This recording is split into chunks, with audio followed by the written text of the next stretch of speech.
الحمد لله كفى والسلام على عباد الله الذين اصطفى ما بعد. بزرگان محترم، ہم لوگ ابھی جس مہینے میں داخل ہیں، اس مہینے کا نام کیا ہے؟ محرم الحرام. یہ ایک تاریخی مہینہ ہے، اور اسی تاریخی مہینے ہونے کی حیثیت سے پچھلے 2 جمعوں میں اس کی تاریخی حیثیت پر بڑی تفصیل سے بات عرض کی گئی ہے. اور اسی مہینے میں انگریزی کے اعتبار سے اگست کا مہینہ ہے، اور اس مہینے میں بھی ایک تاریخی حیثیت ہے. ایک تاریخ بڑی تاریخی حیثیت رکھتی ہے، اور اس تاریخ کا نام کیا ہے؟ 15 اگست. آج اس کی کتنی تاریخ ہے؟ 12. آج اس کی 12 تاریخ ہے. اس لیے آج ہم آپ حضرات کے سامنے اسی تاریخی حیثیت پر تھوڑی بات کریں گے.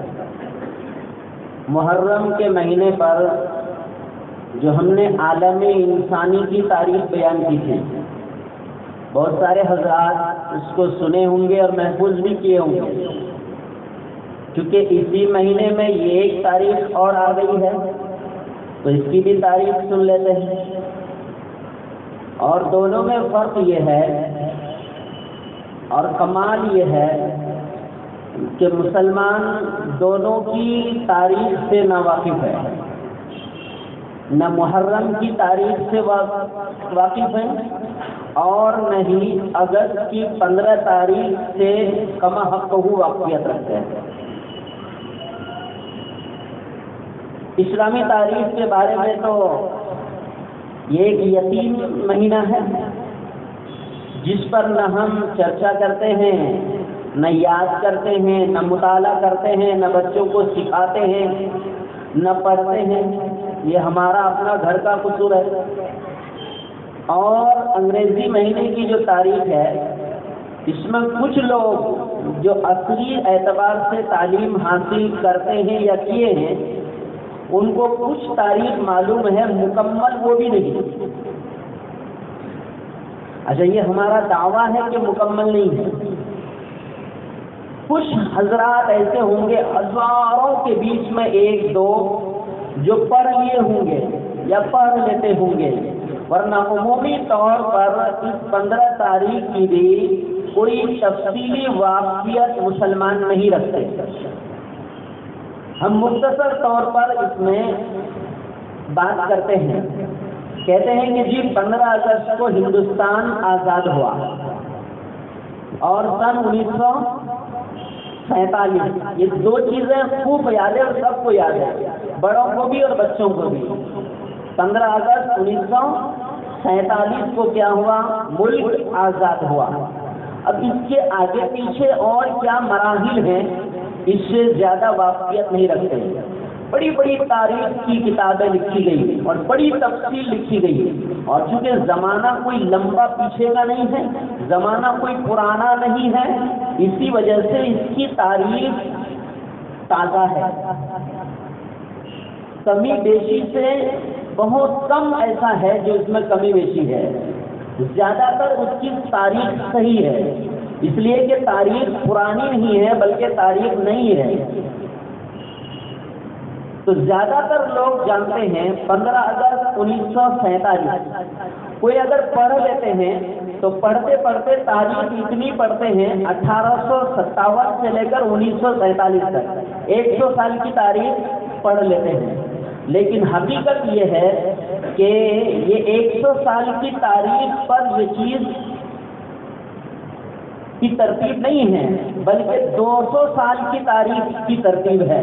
اب کیا ہوگا؟ 1757 سے لے کر 1857 تک اور 1857 سے لے کر 1947 تک کتنے سال ہو گئے؟ 200 سالہ تاریخ ہے۔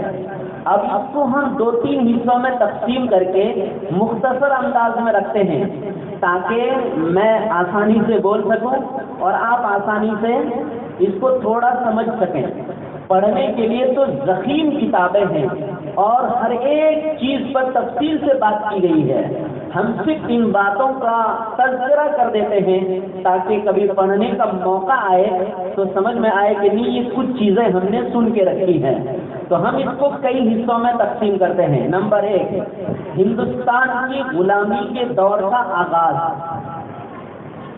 نمبر 2، ہندوستان کی آزادی کا آغاز۔ نمبر 3، انگریز کی طرف سے ہندوستان کے مکمل غلام ہو جانے کا اعلان۔ اور نمبر 4، ہندوستان کا ہندوستانیوں کی طرف سے مکمل آزاد ہو جانے کی تاریخ۔ کتنی باتیں ہوئی؟ کمال کا آدمی ماشاء اللہ، پگڑی باندھ کے بیٹھے۔ 4، ہندوستان کی غلامی کا دور کا آغاز کب ہوا؟ 1608 میں۔ تو 100 سال اور پیچھے چلے گئے، 100 سال سے زائد۔ 1608 میں ایسٹ انڈیا کمپنی کے نام سے انگریز اس ملک میں آیا۔ اور کہاں آیا؟ ایک تجارتی قافلہ کے نام سے ممبئی کے سرزمین کے ساحل پر یہ قافلہ اترا 1608 کو۔ 1608 سے لے کر دھیرے دھیرے وہ کمپنی اپنے پورے انڈیا کے تمام علاقوں میں یہ چھاتی گئی، یہاں تک کہ وہ کمپنی کے ماتحت، کہتے ہیں کمپنی کے پس پردہ، یہ لوگ اس تحریک کو آگے بڑھاتے بڑھاتے بڑھاتے بڑھاتے زمانہ آ گیا کب کا؟ 1757 کا۔ تب ملک غلامی کے دہانے پر پہنچ چکا تھا اور ہندوستان کے بڑے بڑے لوگ، کاروباری لوگ، بزنس مین لوگ، تجارتی لوگ، تجارت کرنے والے لوگ، تاجر لوگ اور اہل علم حضرات، چاہے وہ دینی علوم رکھتے تھے یا عصری علوم، انہوں نے اس بات کو محسوس کر لیا کہ ہندوستان دھیرے دھیرے ہمارے قبضے سے جا رہا ہے۔ بڑی بڑی کمپنیوں پر انگریز کا قبضہ ہو گیا۔ چنانچہ یہ ہوا ہندوستان کی غلامی کے دور کا آغاز 1608۔ دھیرے دھیرے زمانہ گزرتا گیا کسی کو پتہ نہ چلا، صرف اتنا محسوس ہوتا تھا کہ جی ملک ترقی کر رہا ہے، اتنا محسوس ہوتا تھا کہ معاشی اعتبار سے، معیشت کے اعتبار سے ملک مضبوط ہو رہا ہے۔ حقیقت میں ملک غلام ہو رہا تھا، حقیقت میں ملک ہندوستانیوں کے ہاتھ سے اور قبضے سے نکل رہا تھا۔ جب ایک لمبا زمانہ گزرا تو زمانہ آیا 1757 کا۔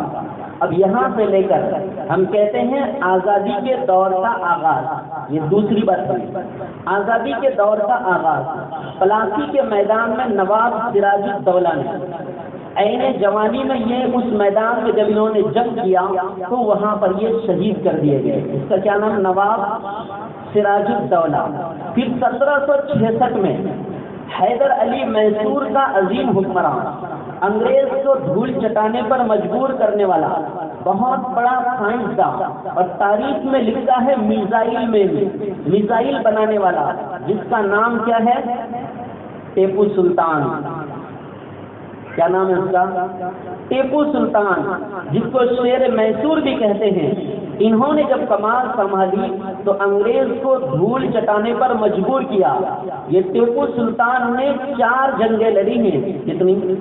ہم صرف ایک جنگ جانتے ہیں جس جنگ میں وہ شہید کیے گئے، ورنہ حقیقت میں ٹیپو سلطان نے 4 جنگیں لڑی ہے، 4تھی جنگ میں یہ شہید کیے گئے۔ اور ان 4 جنگوں میں انگریز کو اس بات کا اندازہ ہو گیا تھا کہ جب تک ٹیپو سلطان اکیلا زندہ ہے تب تک ہندوستان پر ہماری مکمل حکومت کرنا ناممکن ہے، لہذا اس کو سب سے پہلے راستے سے ہٹا دیا جائے۔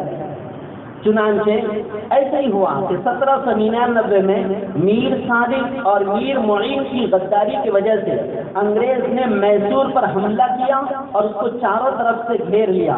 سرنگا پٹنم ایک جگہ ہے، اس کو چاروں طرف سے گھیر لیا اور ٹیپو سلطان اس کے بیچ میں موجود ہے۔ اب ظاہر سی بات ہے جب چاروں طرف سے گھیراؤ ہو گیا اور شیر بیچ میں موجود ہے اور چاروں طرف سے اتنے بھیڑیے موجود ہیں تو شیر کو بھی خطرہ لاحق ہوتا ہوتا ہے تو ایک آپ کے ہمنوا، آپ کے قریبی لوگ اور آپ کے کچھ فرما روا فرما بردار لوگوں نے آپ کو دو مشورے دیے کہ شاہ سلطان آپ دو باتوں پر عمل کریں، ایک یا تو آپ انگریز سے صلح کر لیں یا پھر آپ خود سپردگی کر دیں، اپنے آپ کو ان کے حوالے کر دیں۔ تو اس وقت ٹیپو سلطان نے ایک تاریخی جملہ کہا تھا جس کو ہم اور آپ سنتے رہتے ہیں، سنے بھی ہیں، کہ شیر کی ایک دن کی زندگی گیدڑ کی 100 سالہ زندگی سے بہتر ہے۔ میں غلامی میں اپنے آپ کو دینا نہیں چاہتا، شیر کی ایک دن کی زندگی گیدڑ کی 100 سالہ زندگی سے بہتر ہے۔ اسی موقع پر انہوں نے ایک شعر کہا تھا ان کے لیے، غلامان محمد جان دینے سے ڈرتے نہیں، یہ سر کٹ جائے یا رہ جائے پرواہ کرتے نہیں۔ چنانچہ ہوا ایسا کہ چاروں طرف سے ان کے اوپر حملہ ہوا اور چاروں طرف سے جب ان کو گھیراؤ کیا گیا، یہاں تک کہ ان کے اوپر مسلسل گولیوں کی بارش چلائی گئی اور یہاں تک کہ دھڑام سے زمین کے اوپر گر پڑے۔ ایک گولی نہیں، سینکڑوں گولیاں ان کے اوپر لگی تھی، مگر اس کے باوجود انگریز جنرل کو 4 گھنٹے تک ان کے قریب جانے کی ہمت نہیں ہوئی۔ یہ کتابوں میں لکھا، 4 گھنٹے تک کوئی قریب نہیں گئے۔ اس 4 گھنٹے کے وقت میں ایک انگریز بیچ میں گیا تھا، اس حالت میں بہت بے ہوشی کے حالت میں وار کر کے اس کو قتل کر دیا تھا۔ اس کے بعد کسی کے قریب میں جانے کی ان پر ہمت نہیں ہوتی تھی۔ چنانچہ ایسے ہی ہوا، 4 گھنٹے کے بعد جب انگریز کا لشکر ان کے قریب پہنچا تو ان کے لاش کے پاس کھڑے ہو کر اس وقت انگریز جنرل نے ایک آواز لگائی تھی اور یوں کہا تھا، آج سے ہندوستان ہمارا ہے۔ کیا کہا تھا؟ پھر وہاں سے انگریز فوج دہلی آئی۔ دہلی آنے کے بعد لال قلعے پر جو اپنا ترنگا لہرا ہوا تھا اس کو اتار کر یونین جیک کا جھنڈا لگا دیا، اور جھنڈا لگانے کے بعد اس وقت انگریز نے جو جملہ کہا تھا لال قلعے پر سے، یہ کہا تھا، خلق خدا کی، ملک بادشاہ کا اور حکومت ایسٹ انڈیا کمپنی کا چلے گا۔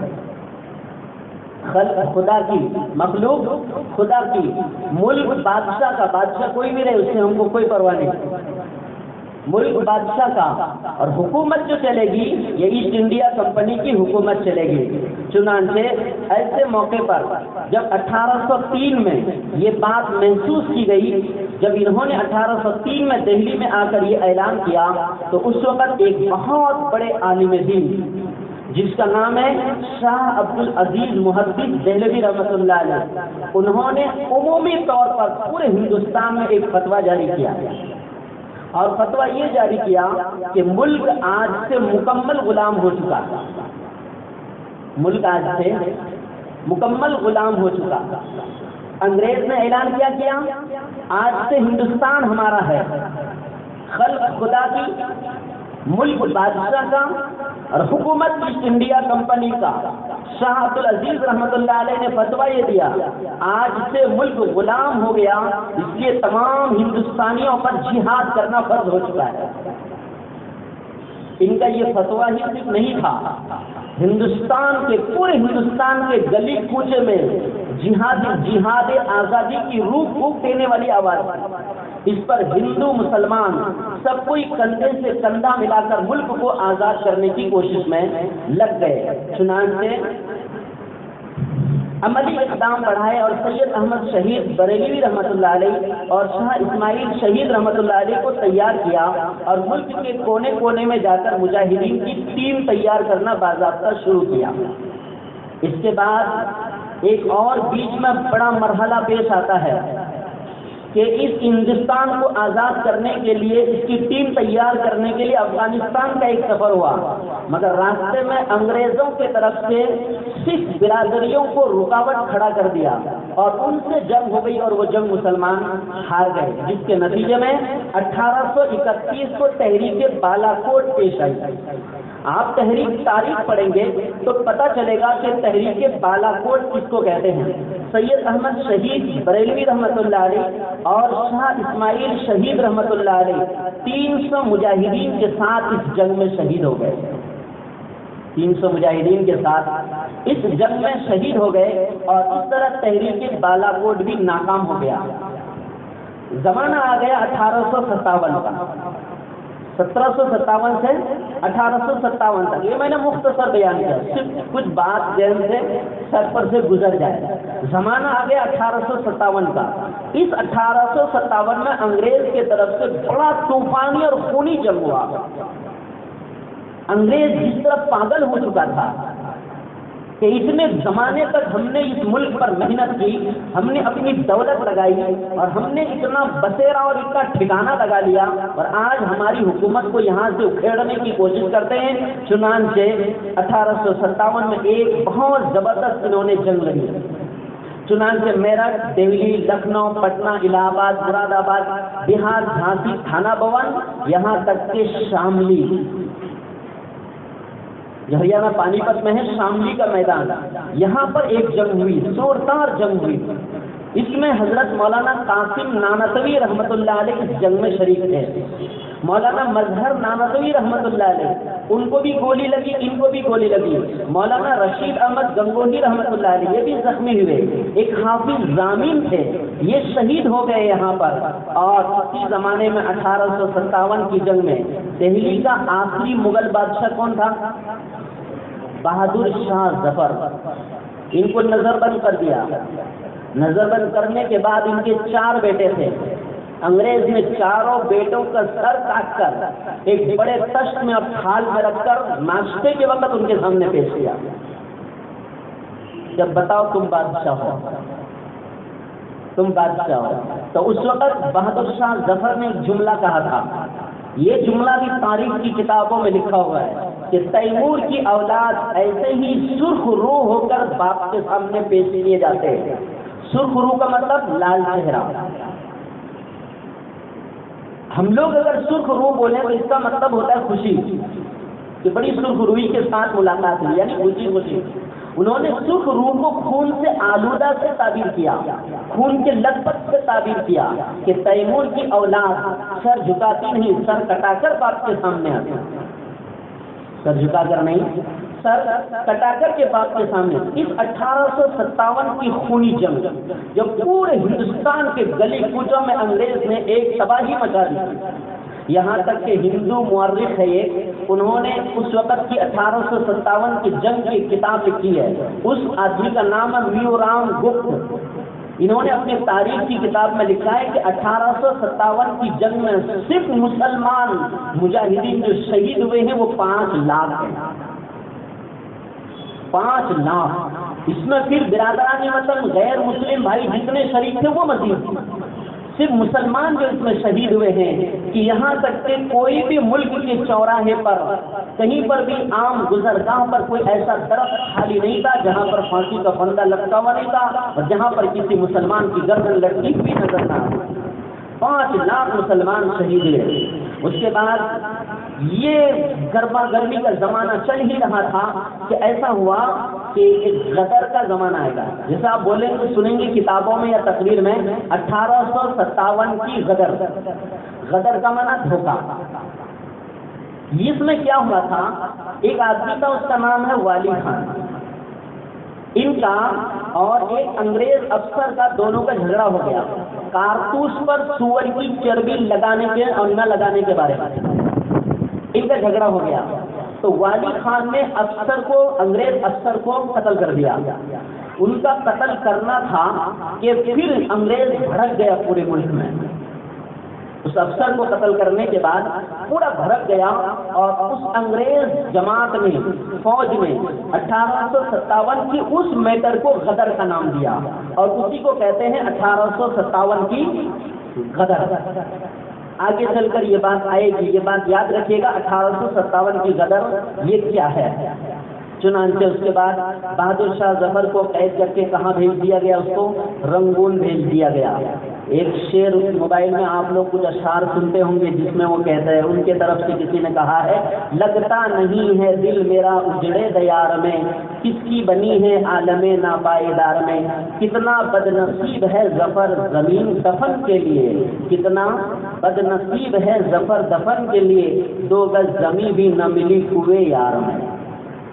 ان کو قید کر کے وہاں بھیج دیا گیا۔ اس کے بعد 1857 میں جب اس طرح کی خوب جنگ کی روح پھونک دی ہے انگریزوں نے، تو علماء خاص طور پر چین سے نہیں بیٹھے۔ ہم اور آپ اس کی تاریخ میں روشن نام جانتے ہیں اور دیکھتے ہیں کتابوں میں، جس کا نام ہے حضرت مولانا قاسم نانوتوی رحمۃ اللہ علیہ۔ چنانچہ جب دیکھا انہوں نے کہ ہندوستان کے اندر یہ تباہی مچی ہوئی ہے اور اب فوج تیار کرنا ضروری ہے، تو 1866 میں دارالعلوم دیوبند مدرسے کی بنیاد رکھی، اور اس کی نیت یہ تھی، دیکھیے یہ جملہ آپ سنے بھی نہیں ہوں گے، پڑھے بھی نہیں ہوں گے کہیں، کیونکہ کتابیں پڑھتے نہیں تاریخ۔ مدرسے کی بنیاد رکھی گئی ہے، اس تاریخ میں لکھا ہوا ہے کہ بنیاد رکھنے کی وجہ یہ تھی کہ مسلمانوں کے اس ملک میں ایمان کے تحفظ کے ساتھ ساتھ اس ملک کے لیے نگہبان اور پاسبان فوج تیار ہو۔ اس نیت سے اس مدرسے کی بنیاد رکھی گئی۔ مدرسے کی بنیاد کسی اینٹ اور سیمنٹ اور گارے سے نہیں رکھی گئی، بلکہ مدرسے کی ایک خیالی، ایک انار کے درخت کے نیچے ایک استاد اور ایک شاگرد، ان دونوں کے ذریعے سے دارالعلوم دیوبند کی بنیاد رکھی گئی، اور آج وہ دارالعلوم دیوبند ہے جس کا ہم رمضان میں اعلان کرتے ہیں۔ کئی کروڑ روپے اس کا خرچہ ہے، اللہ ہی چلاتا ہے، اور یہ قیامت تک اللہ نے اگر چاہا انشاءاللہ یہ زندہ اور جاوید رہے گا انشاءاللہ۔ اس کے بعد کیا ہوا، زمانہ گزرتا گیا، پھر اس کے بعد تحریک ریشمی رومال کی ایک بہت بڑی تاریخ ہے، وہ چلی، کوئٹ انڈیا کی تحریک چلی، ستیہ گرہ سبھا بھی چلی، نمک تحریک نمک سازی چلی، اسی طرح بہت ساری تحریکیں وجود میں آ گئی۔ اس کے بعد زمانہ آ گیا ہے جس کا حضرت مولانا محمود حسن دیوبندی رحمۃ اللہ علیہ، یہ محمود حسن دیوبندی رحمۃ اللہ علیہ یہ دارالعلوم دیوبند کے شاگرد پہلے طالب علم، پہلے اسٹوڈنٹ، انہوں نے جنگ آزادی پر اتنا کام کیا اور انگریز کے ناک میں کہتے ہیں نا اتنا دم کر دیا کہ ناک میں اس کی دم ہو گئی، تو ایک انگریز نے چیخ کر یہ جملہ کہا تھا کہ اگر محمود حسن کو جلا دیا جائے تو ان کی رات سے بھی انگریز دشمنی کی بدبو آئی۔ اگر محمود حسن کو جلا دیا جائے تو ان کے رات سے بھی انگریز دشمنی کی بو آئے گی۔ اس سے اندازہ ہوتا ہے کہ حضرت مولانا محمود حسن دیوبندی نے آزادی کے خاطر کتنی محنت کی ہوگی اور انگریز کو کتنا زبردست دھول چٹایا ہوگا۔ کسی کو ایک شاعر نے بڑے اچھے انداز میں یوں کہا ہے کہ چاہے شیخ الہند ہو، اسی محمود حسن دیوبندی کو شیخ الہند کہتے ہیں۔ ایک بات بیچ میں اور بتا دو معلومات کے لیے، انہوں نے قرآن کی ایک تفسیر لکھی جس کا نام ہی ہے شیخ الہند، جس کا نام ہی ہے شیخ الہند۔ سعودی حکومت نے اس زمانے میں باضابطہ بڑے اعزاز کے ساتھ اس کو چھپوا کر پورے ملک میں تقسیم کروایا تھا، پوری دنیا میں تقسیم کروایا تھا۔ اس کا نام ہے شیخ الہند۔ آج کل بھی جائیں گے لائبریریوں میں، کتب خانوں میں، تو یہ ملے گا، اس کو ضرور لیجیے گا۔ عجیب اس کی طباعت ہے، شاندار اس کی چھپائی ہے، بہترین اس کے کاغذ آج تک چلے آ رہے ہیں، کوئی اس میں غبن نہیں کر سکتا ہے، جیسا چھپا تھا ویسے ہی چھاپنا پڑے گا۔ بڑی خوبصورت اور پڑھنے کا ایک عجیب حسین نرالا انداز۔ ظاہر سی بات ہے دل دکھے دل جلے آدمی اگر کوئی کتاب لکھے تو ان کی باتوں میں کتنا وزن ہوگا، تو وہ تفسیر پڑھنے کے لائق ہوتا ہے۔ تو چاہے شیخ الہند ہو یا فضل حق خیر آبادی، جنگ آزادی میں سب نے اپنی جان لڑا دی، نکلے ذاکر فخر الدین کلام مدرسوں سے، مت جوڑو آتنکواد کا نام مدرسوں سے۔ اس لیے کہ یہ مدرسہ کی بنیاد ہی رکھی گئی تھی ملک و ملت کے نگہبان اور پاسبان پیدا کرنے کے لیے۔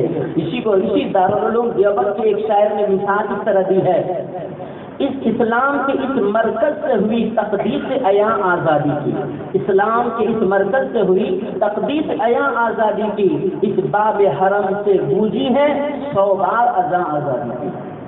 یہ وہ دارالعلوم دیوبند ہے جس کو ہم صرف دیوبند کا مدرسہ جانتے ہیں، یہ صرف دیوبند کا مدرسہ نہیں، 100 بار سے زائد اس مدرسے سے باضابطہ اس ملک کی آزادی کے لیے اور انگریز کو جنگ کرنے کے لیے باضابطہ تحریکیں چلائی گئی۔ اب اس کے بعد اور ایک لمبا زمانہ، اس کے بعد 1885 کا زمانہ ہے، 1857 کے بعد 1885 کا زمانہ آیا، اور 1885 میں کانگریس نیشنل کانگریس کی بنیاد ڈالی گئی. یہ نیشنل کانگریس جو ہے نا آج کل یہ کانگریس، اس کی بنیاد کس نے ڈالی تھی؟ انگریز نے ڈالی تھی. اور اس کی بنیاد ڈال کر اس کا مقصد پس پردہ یہ تھا کہ ہندو مسلمانوں کو آپس میں ٹکرا دیا جائے اور ہم راج کریں. ٹھیک 25 سال کے بعد اس کا نقشہ بدل گیا. نقشہ بدلا یہ کہ ان کا جو مقصد تھا، ان کے طرف سے فرمان جاری ہوتا تھا، تمام ہندو مسلمان ان کے مقاصد کو ایک طرف رکھ کر ہندو مسلمان مل کر کندھے سے کندھا ملا کر ملک کو آزاد کرنے کی تحریک چلانے لگے. اس طرح انگریز کی یہ تحریک ناکام ہو گئی اور یہ ہندو اور مسلمان کی آزادی کی باضابطہ تحریک بن گئی. اس کے بعد پھر زمانہ آیا 1919 کا. تھوڑا سا اور آگے چلے جاتے ہیں. 1919 کا زمانہ آیا. 1919 میں پھر تحریک چلائی گئی. اس تحریک کا نام تھا تحریک خلافت. 1919 اب قریب آ گئے 47 سے. 1919 میں ایک تحریک چلائی گئی. اس تحریک کا نام تھا تحریک خلافت. اس کی صدارت فضل حق سر نے کی تھی. مگر اس تحریک کی قیادت کون کرے گا؟ دیکھیے یہ بہت زبردست بات ہے.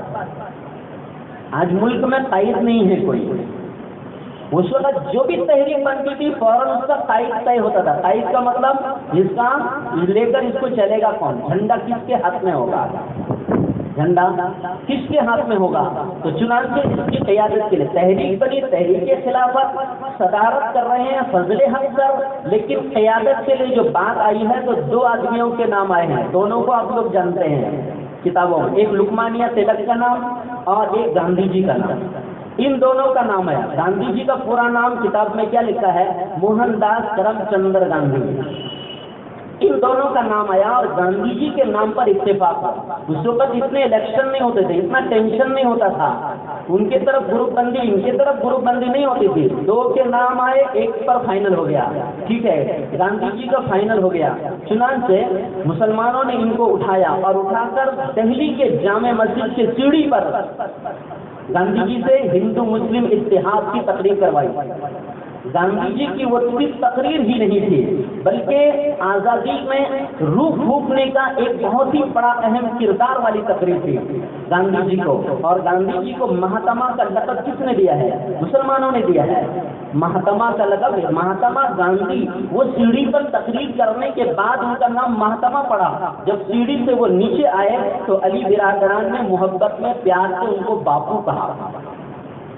ہم سمجھ رہے ہیں میری تاریخ اگر کچھ ان کے طرف سے اگر آپ کو معلومات ہو کہ ان کو باپو بھی کہتے ہیں. علی برادران نے ان کو باپو کہا ہے اور مسلمانوں نے جامع مسجد کی سیڑھی کی تقریر کے بعد ان کو مہاتما کا لقب دیا ہے. چنانچہ اس کے بعد وہ لمبا زمانہ گزرتا گیا 1919 آیا. کتنا آیا؟ 1919 میں جمعیت علماء ہند کی بنیاد رکھی گئی. تحریک خلافت، انڈین نیشنل کانگریس اور جمعیت علماء ہند، اب یہ تین تحریک پورے ملک میں کام کر رہے ہیں. اور تینوں تحریک کامیابی کے اعتبار سے تینوں تحریک چل رہی تھی. اور سب میں لوگ ہزاروں کی تعداد میں جڑتے جا رہے تھے. چنانچہ جمعیت علماء کی بنیاد رکھی گئی. اس کا جو پہلا سرخیل حضرت مفتی کفایت اللہ صاحب، حضرت مولانا احمد شہید دہلوی صاحب اور حضرت مولانا ابوالکلام آزاد صاحب. اس کے بعد پھر سن 1921 میں مولانا حسین احمد مدنی، جن کا نام سنے ہوں گے آپ، منبر رسول پر مدینے میں ان کو درس حدیث دینے کی اجازت ملی. یہ مولانا حسین احمد مدنی دن بھر جنگ کی تیاری کرتے اور رات کو حدیث پڑھاتے. دن بھر ترتیب بناتے تھے ملک کی آزادی کے لیے. اور سب سے زیادہ اس وقت سرخیل اور سب سے زیادہ روح پھونکنے والے یہی تھے. اگر تصویر میں آپ لوگوں نے دیکھا ہوگا ان کو بڑی پگڑی باندھ کے رکھتے تھے، ایک دم اس انگریز کے طرح، پنجابیوں کی طرح بڑی پگڑی باندھ کے رکھتے تھے. اور انگریز کے خلاف بڑے سخت تھے اور ہندوستان کے غلام ہو جانے پر چپا چپا آواز لگاتے تھے. چنانچہ ان کو سب سے پہلے گرفتار کر لیا گیا اور گرفتار کر کے انگریز کی بھاری فوج کی نگرانی میں یہ عدالت میں لایا گیا. جج انگریز ہے. اس وقت جج نے کہا حسین احمد بولو کیا خیال ہے، کیونکہ یہ جو جملہ کہا تھا نا اس کے پسے پشت بڑی باتیں تھی، اس لیے کہ انگریز کی بھاری فوج نے ان کو گرفتار کر کے یہاں لایا تھا. آج بھی اگر 200 پولیس افسران ایک آدمی کو پکڑ کے لے کے جائے تو مانا رکھتا ہے کہ 200 پولیس کیوں آئی؟ تو اگر انگریز فوج کی بڑی تعداد ایک شخص کو پکڑ کے لے کے جا رہے ہیں تو اس کا مطلب یہ ہے کہ اس کے پیچھے کوئی بڑی بات ہے. تو مولانا حسین احمد مدنی کو انہوں نے کہا کہ بتاؤ کیا خیال ہے. تو انہوں نے کہا کہ تمہارے سامنے میں کیا خیال ظاہر کروں، میں پورے ہندوستان کو ایک میسج دیتا ہوں. وہ میسج یہ ہے کہ 60 کروڑ مسلمان اور 22 کروڑ ہندو اگر اس بات کا فیصلہ کرنا چاہتے ہیں کہ انگریز کی غلامی میں رہیں یا مذہبی آزادی کے ساتھ رہیں، یہ فیصلہ کر لیں، یہ فیصلہ کر لیں. وہاں پر حضرت مولانا محمد علی جوہر موجود تھے. اس جملے پر حضرت مولانا مدنی کے ہاتھ چوم لیے. اس جملے پر انگریز جج کو اتنا غصہ آیا کہ بغیر کسی سنوائی کے، بغیر کسی بحث و مباحثے کے، بولے حسین احمد مدنی کو ان کے 200 ساتھیوں کے ساتھ جو باہر تھے گرفتار ہو چکے تھے، پکڑے گئے تھے، فوج نے پکڑ کے رکھا تھا، بولے ان کو 2 سال کے لیے قید بامشقت کر دو. قید بامشقت کا مطلب جیل میں ڈالو، جیل کے اندر انہیں بھاری سزا بھی ہوگی، جیل کے اندر بھاری سزا بھی ہوگی. چنانچہ حضرت کو اس وقت انہوں نے کیا کیا. اسی طرح ایک زمانہ آیا کس کا، حضرت مولانا حسین احمد مدنی پر کراچی کے ایک جلسہ عام میں آپ کو خطاب کرنا تھا، جیل سے رہائی کے بعد خطاب کرنا تھا کراچی کے جلسے عام پر. سب پورے انگریز فوجوں کو معلوم تھا، انگریز حکومت کو، کہ حسین احمد مدنی کی آج تقریر ہے یہاں پر. وہ جانتے تھے کہ ایک ایک لفظ میں کیا کیا چھپا رہتا ہے اور کیا کیا بننے والا ہے ہندوستان میں. تو جب اسٹیج پہ چڑھ رہے تھے نا تو چاروں طرف جلسے کو گھیر کے رکھے انگریز فوج. تو اس وقت حضرت مولانا حسین احمد مدنی کو کسی نے جا کے کان میں کہا کہ حضرت آپ کو معلوم ہے کہ اسٹیج کے چاروں طرف انگریز فوج ہے؟ تو انہوں نے کہا ہے کہ یہی وجہ ہے کہ میں سر پر کفن باندھ کر آیا ہوں، مجھے معلوم ہے یہ میری آخری تقریر ہے، اس لیے میں سر پر کفن باندھ کر آیا ہوں. یوں ہی مائک پر بیٹھے نا، مائک پر یوں مائک کو پکڑ کر انہوں نے ایک شعر کہا ہے، لیے پھرتی ہے بلبل چونچ میں گل. فوجوں کو تعبیر کیا، لیے پھرتی ہے بلبل چونچ میں گل، یہ شہید ناز کی تربت کہاں ہے. اگر آپ سمجھ سکیں اس شعر کو تو. پھر آگے انہوں نے پڑھا، کھیلو نہ سمجھ کر ہمیں برباد نہ کر دینا کہ ہم بھی کسی کے بنائے ہوئے ہیں. کتاب میں نے تازہ ترین پڑھا، آدھے گھنٹے تک نعرہ لگا، کوئی تقریر نہیں ہوئی. کبھی تقریروں کے جملوں سے قوم تیار نہیں ہوا کرتی ہے، قوم خود تیار ہو رہی ہے. اس شعر پر لیے پھرتی ہے بلبل چونچ میں گل، شہید ناز کی تربت کہاں ہے، کھیلو نہ سمجھ کر ہمیں برباد نہ کر دینا کہ ہم بھی کسی کے بنائے ہوئے ہیں. آدھے گھنٹے تک مسلسل تکبیر کی اور آزادی کے نعرے لگتے رہے. ظاہر سی بات ہے آدھے گھنٹے تک نعرے لگے تو آج راہوں چوراہوں میں 2 منٹ کے نعرے لگتے ہیں تو انسان کا خون گرم ہو جاتا ہے، چاہے نعرہ کوئی بھی لگائے، خون گرم. آدھے گھنٹے تک نعرے لگے. چنانچہ مسٹر تھامسن اپنی کتاب میں لکھتا ہے 1857 کے بعد اور 1947 سے پہلے وہ سزائیں دی گئی ہیں مسلمانوں کو کہ خیمے کے پیچھے سے بدبو آ رہی تھی. میں جا کر دیکھا تو دیکھتے ہیں کہ 100 علماء کو اور 100 مسلمانوں کو کپڑا اتار کر ان کو گرم کھولتے ہوئے تیل کے کڑھائی میں ڈالا جاتا تھا اور ایک کے بعد ایک کی باری آتی تھی. ایک کو لا کے کھڑا کیا جاتا، ایک اندر جل رہا ہے، بھون رہا ہے، مچھلی کی طرح بھون رہا ہے. اور انگریز اکثر ان کھڑے ہوئے شخص سے یوں کہتا تھا کہ تم صرف اتنا کہہ دو. دیکھیے میں اگلا پچھلا جملہ لوٹا رہا ہوں کہ 1857 کی غدر میں تم شریک نہیں تھے، ہم تم کو چھوڑ دیں گے. صرف اتنا کہہ دو کہ 1857 کی غدر میں ہم شریک نہیں تھے، صرف اتنا چھوڑ دو. کہتے ہیں ایک ایک کر کے سب تیل میں بھون گئے، مگر کسی نے بھی یہ نہیں کہا کہ ہم 1857 کی غدر میں شریک نہیں تھے. سب کہنے لگے ہم تمہارے مخالف ہیں اور ہم 1857 کی غدر میں شریک تھے. ایک آخری بات عرض کرتا ہوں، موضوع بہت لمبا ہے. ایک آخری بات عرض کرتا ہوں، وہ آخری بات کیا ہے؟ دہلی انڈیا گیٹ گئے ہیں کوئی؟ اگر گئے ہیں تو آپ لوگوں نے ایک چیز دیکھی نہیں ہے، میں نے دیکھا ہے. میں لال قلعے کے اندر بھی گیا ہوں، حالانکہ میں بچپن میرے پڑھائی کے زمانے میں گیا تھا، 2000 میں تقریباً 2001 میں گیا تھا. لال قلعے کے اندر بھی گیا ہوں میں، تو لال قلعے کے اندر کیا ہے کسی نے دیکھا ہے؟ آج تو وہ ایک سیر گاہ اور تفریح گاہ بن گیا ہے، ٹکٹ لے کے جاؤ، گھوم گھام کے آؤ۔ انڈیا گیٹ میں وہاں اگر آپ جائیں گے آج بھی وہاں مجاہدین کے نام لکھے ہوئے ہیں، اس میں جو مجاہدین کے نام لکھے گئے ہیں وہاں ان کی تعداد 95,300 مجاہدین کے نام لکھے ہوئے ہیں۔ اس سے اندازہ ہوتا ہے اگر انڈیا گیٹ پر 95,300 مجاہدین کے نام لکھے ہوئے ہیں تو یہ نام کسی کتاب سے اٹھا کر نہیں لکھا گیا ہے۔ اس وقت اس زمانے کے کسی جہاں دیدہ جس نے اس وقت کے جنگوں کو دیکھا تھا، جس نے رپورٹ تیار کی تھی، کوئی سرکاری رپورٹ کے حساب سے ہی وہاں پر نام لکھا گیا ہے، کسی مولوی صاحب یا کسی مصنف کی کتاب سے اٹھا کر لکھا نہیں گیا ہے، سرکاری رپورٹ کے مطابق وہاں پر نام لکھا گیا ہے۔ کتنی ہے تعداد؟ 95,300، 95,300۔ ان 95,300 میں 61,945 مسلمان مجاہدین کے نام۔ کتنے؟ 61,945۔ 95 میں 61,945 گویا کہ اس کا پھر وہ حساب نکالتے 65% مسلمانوں کے نام، 65% مسلمانوں کے نام۔ اسی کو ایک شاعر نے ایسا کہا ہے، کیا کہا ہے؟ جب جب بھی گلستان کو خون کی ضرورت پڑی سب سے پہلے ہماری ہی گردن کٹی، پھر بھی کہتے ہیں یہ اہل چمن، یہ چمن ہمارا ہے تمہارا نہیں۔